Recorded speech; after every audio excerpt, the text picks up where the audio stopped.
नमस्कार, मी Yogesh Sangle DCN bulletin मध्ये तुमचं स्वागत करतो. बाणेर परिसरातील राम इंदू पार्क येथील फॉर्च्यून हाऊस इमारतीत असलेल्या चितळे बंधू दुकानात चोरट्यांनी डल्ला मारला. या प्रकरणी बाणेर पोलीस ठाण्यात गुन्हा दाखल करण्यात आलाय. नवी पेठ येथील चिन्मय हॉस्पिटलमध्ये डॉक्टर व नर्स यांच्या कथित निष्काळजीपणामुळे उपचारादरम्यान 11 महिन्यांच्या बालिकेचा मृत्यू झाल्याचा आरोप करण्यात आला आहे.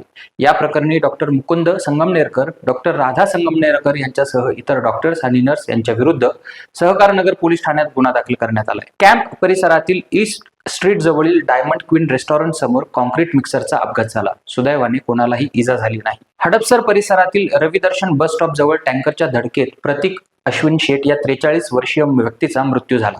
धडक दिल्यानंतर जखमीला तातडीने उपचारासाठी न नेता चालकाने वाहन घटनास्थळी सोडून पळ काढला असा आरोप करण्यात आला आहे. तळजाई माता वसाहत परिसरातील खंडाळे चौक तसेच येडेश्वरी मंदिरासमोर अज्ञात आरोपींनी वाहनांची तोडफोड केली. या प्रकारामुळे परिसरात भीतीचे वातावरण निर्माण झाले आहे. पोलीस या प्रकरणाचा तपास करत आहेत.